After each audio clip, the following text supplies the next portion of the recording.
यह सफला एकादशी का विशेष रूप से दीपदान का भी विशेष महत्व है। जो इस एकादशी के दिन भगवान को प्रसन्न करने के लिए दीपदान करता है, उसको भी जो है उस दीपदान का और एकादशी का संपूर्ण फल प्राप्त हो जाता है। सो हे राजन, विशेषकर वैष्णवों के लिए बतलाया हुआ है कि एकादशी के दिन रात्रि में जागरण करें, और रात्रि जागरण करने से इस एकादशी का जो संपूर्ण फल है वह फल जो है मनुष्य को प्राप्त हो जाता है। हजारों वर्षों की तपस्या करने से जो फल प्राप्त नहीं होता, वही फल एकमात्र इस सफला एकादशी के रात्रि जागरण कर लेने से मनुष्य को जो है प्राप्त हो जाता है। इसलिए हे राजन, यह जो सफला एकादशी है, इस सफला एकादशी की मैं आपको एक सुंदर कथा का वर्णन कराता हूँ। इस कथा के माध्यम से आप जो इस सफला एकादशी का जो फल है, उस फल का आपको ज्ञान प्राप्त हो जाए। तब भगवान आज युधिष्ठिर से कहते कि हे युधिष्ठिर, एक प्राचीन समय की बात है कि एक चंपावती नाम से एक विख्यात एक नगर था।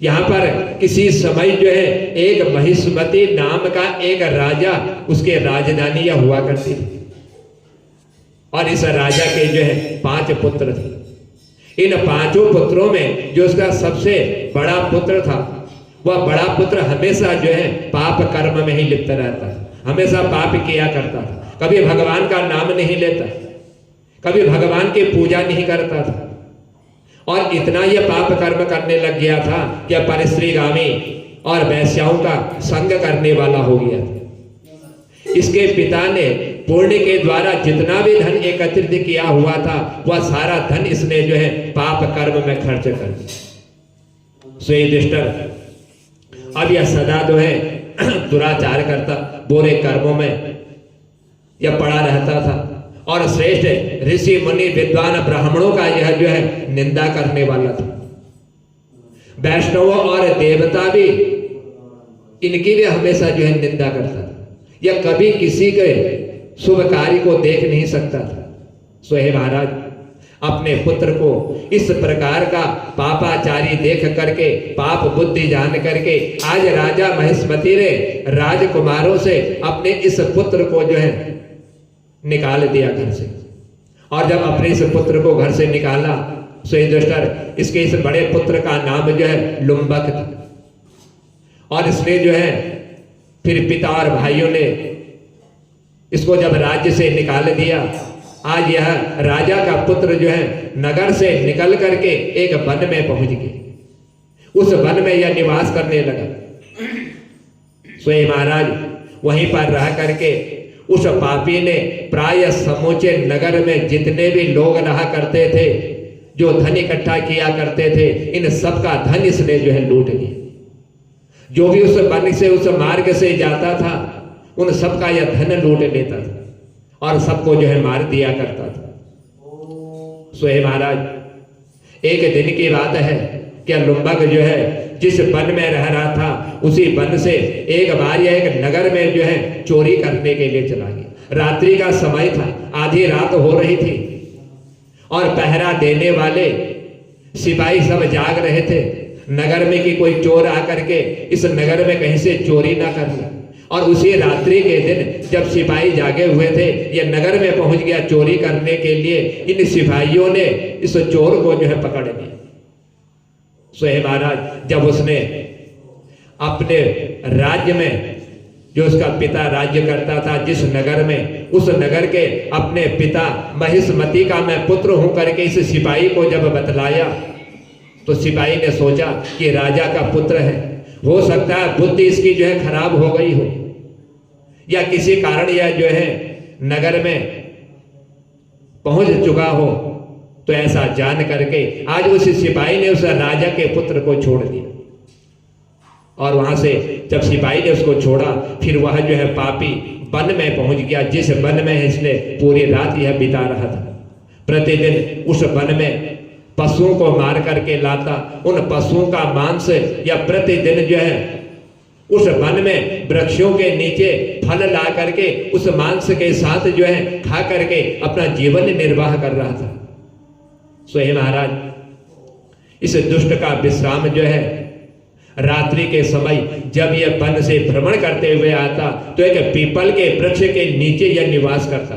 वह पीपल के वृक्ष पर इसने अपना जो है निवास स्थान बनाया हुआ था और वहां पर बहुत वर्षों तक उस वन में वह पीपल का वृक्ष इतना पुराना था कि उस वन की शोभा को बढ़ा रहा था। उससे बड़ा वृक्ष उस वन में कहीं दिखाई नहीं देता।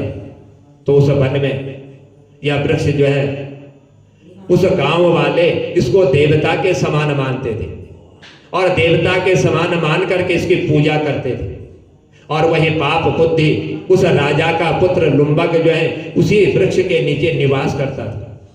सोए महाराज बहुत दिन व्यतीत हो गए। जब बहुत दिन व्यतीत हुए तो एक दिन न जाने इसने अपने जीवन में ऐसा कौन सा पुण्य कर्म किया हुआ था जिस पुण्य के प्रभाव से आज इसको जो है यह सफला नाम के एकादशी का दिन जो है प्राप्त हो गया। जब सफला एकादशी का दिन प्राप्त हुआ तो अनजाने में इसने इस व्रत का पालन कर लिया। इस एकादशी का व्रत किया। पौष मास में कृष्ण पक्ष की दशमी के दिन यह पापी लुम्बक जो है उस वृक्ष के नीचे पहुंचा और वृक्ष के नीचे जाकर के इसने फल खाए और वस्त्रहीन होने के कारण रात भर जो है उस पूस के महीने की ठंड को यह सहन करता। शरीर में कोई वस्त्र नहीं था इसको, क्योंकि घर से इसको निकाल दिया था और कुछ भी इसको दिया हुआ नहीं था। सारी रात व्यतीत हो गई। जाड़े से यह जो है बड़ा दुखी हो गया, कष्ट भोगने लगा। उसी समय ना तो इसको नींद आ रही थी और ना ही उस वृक्ष के नीचे इसको आराम प्राप्त हो रहा था। आज यह निष्प्राण ऐसा प्रतीत हो रहा था कि इसके शरीर में प्राण समाप्त हो गए। इतने ठंड को सहन करता हुआ निष्प्राण यह सो रहा था। प्रातः काल का समय हुआ, सूर्योदय उदय हुआ। सूर्योदय उदय होते ही आज इसके पापी के जो है इसको किसी प्रकार का होश नहीं रहा, क्योंकि इतनी ठंड रात को इसने सहन करी हुई थी। कुछ भी ज्ञान नहीं रहा कि प्रातः काल का समय हो गया, सूर्य उदय हो चुका है, सफला एकादशी का दिन प्राप्त हो चुका था। यह लुम्बक जो है उसी पीपल के वृक्ष के नीचे बेहोश होकर के पड़ा हुआ था। समय व्यतीत होता चला गया। दोपहर का समय आया और दोपहर के समय में आज इस लुम्बक को जो है थोड़ी सी चेतना प्राप्त हुई। और जब चेतना प्राप्त हुई, होश आया, देखा, चारों ओर दृष्टि डाली, चारों ओर दृष्टि डाल करके यह आसन से उठा और आसन से उठ करके आज ऐसे आगे की ओर चल रहा था जैसे एक लंगड़ा जो है लंगड़ा करके चढ़ता है। उसी तरह से लुम्बक पापी भी जो है लंगड़े की भांति जो है पैरों को बार बार लड़खड़ाता हुआ उस वन के भीतर पहुंच गई।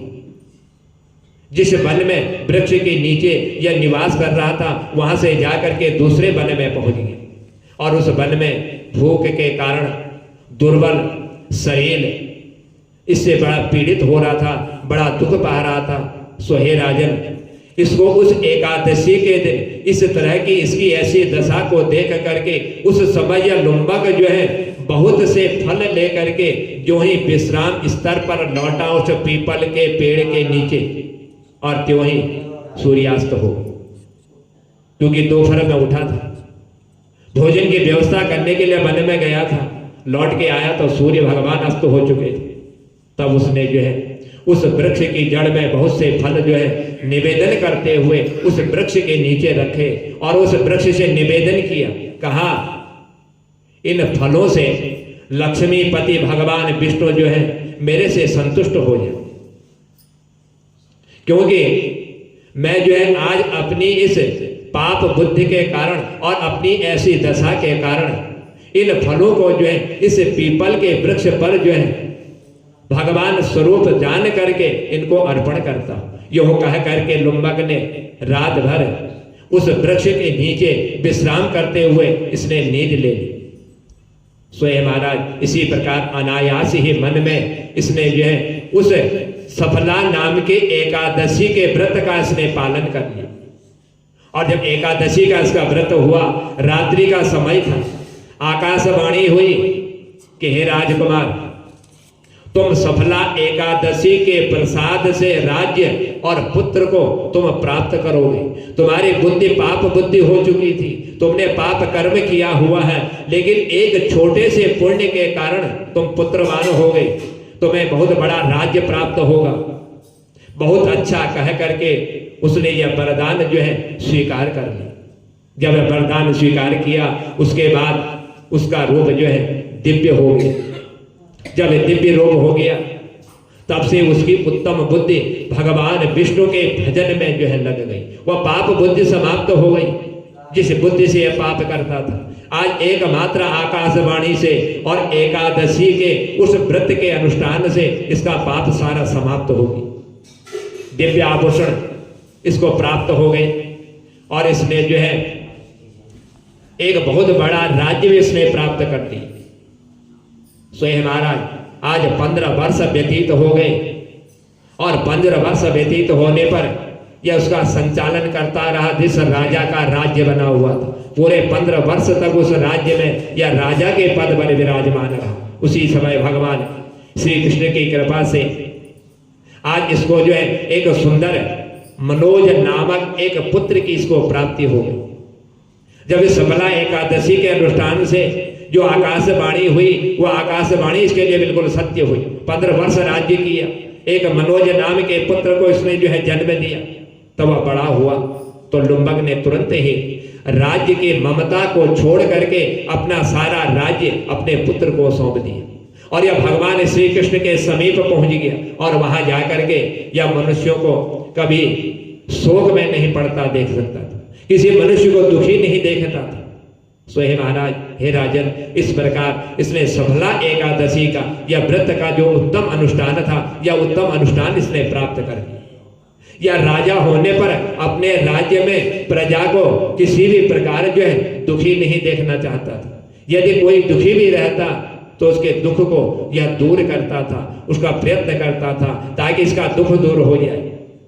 क्योंकि मैं जो कर्म भोग चुका हूं, जो कर्म मैंने कर लिए हैं, मेरे पिता ने मुझे वन से घर से निकाल दिया, मेरे भाइयों ने मुझे छोड़ दिया और वन में मैंने कितना कष्ट सहन किया, उस कष्ट को जानते हुए आज अपनी प्रजा को जो है कष्ट नहीं देना चाहता था। सो हे महाराज यह जो एकादशी का इसने अनायासी अनुष्ठान कर लिया, इसी सफला एकादशी के अनुष्ठान के ही कारण इसको जो है यह सब सुख की प्राप्ति हुई।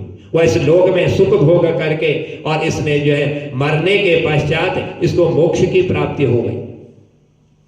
संसार में वही मनुष्य सबसे श्रेष्ठ होते हैं, वही मनुष्य धन्य होते हैं जो सफला एकादशी के व्रत में लगे रहते हैं या एकादशी के व्रत करते हैं, भगवान की आराधना, भगवान का भजन कीर्तन सत्संग में अपना जीवन जो है व्यतीत करते हैं। सो हे राजन, वही मनुष्य जो है जन्म लेकर के उनका जीवन जो है सफल होता है। सो हे महाराज, यह जो सफला नाम की एकादशी है, इस सफला नाम के एकादशी को पढ़ने वाला, इस एकादशी का श्रवण करने वाला, रात्रि को जागरण करने वाला, यह सब जो है मनुष्य को राज सूर्य यज्ञ के जो है फल की प्राप्ति कराते हैं।